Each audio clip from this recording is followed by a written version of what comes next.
Assalamualaikum warahmatullahi wabarakatuh.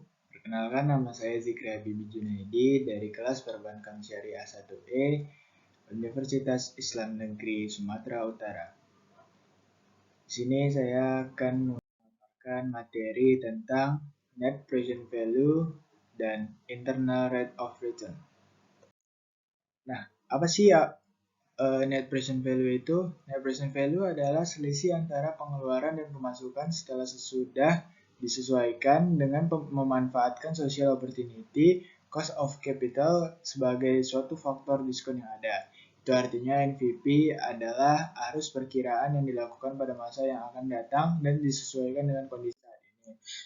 Nah, kita masuk ke contoh soalnya. Perusahaan mitra abadi ingin membeli sebuah mesin produksi, diperkirakan untuk harga mesin tersebut adalah 180 juta dengan mengikuti aturan suku bunga pinjaman yakni sebesar 12% per tahun. Untuk arus kas yang masuk ada pada perusahaan itu diestimasikan sekitar 60 juta per tahun selama 5 tahun. Hitunglah nilai NPV.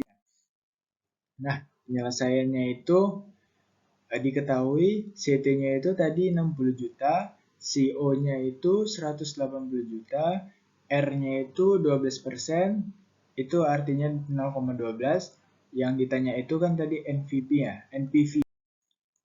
Nah, masuk ke jawabannya.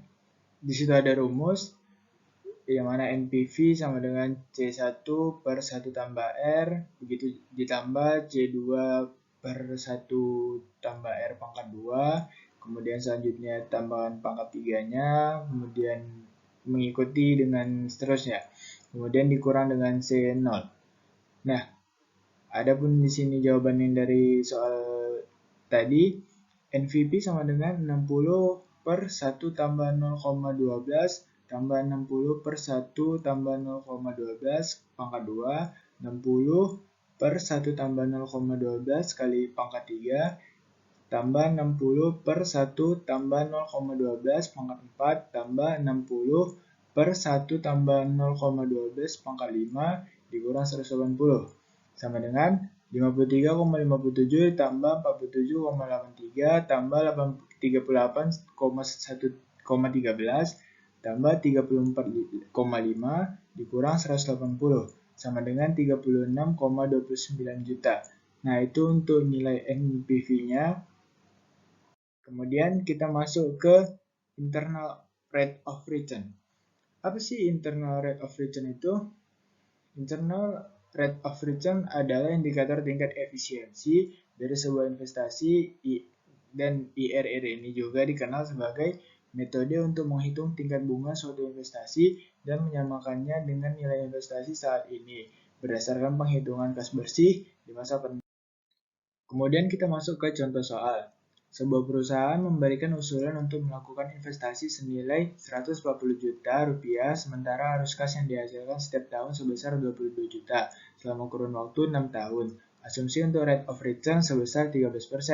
Kemudian ketika menghitung diskonto dihasilkan NPV-nya itu sebesar 6.649.000 rupiah dan diskonto sebesar 12%. Serta NPV sebesar 659.000 dengan diskonto 10%. Nah, di sini kita punya rumus yang mana IRR sama dengan I1 tambah NPV 1 kurang NPV 2 I2 dikurang I1.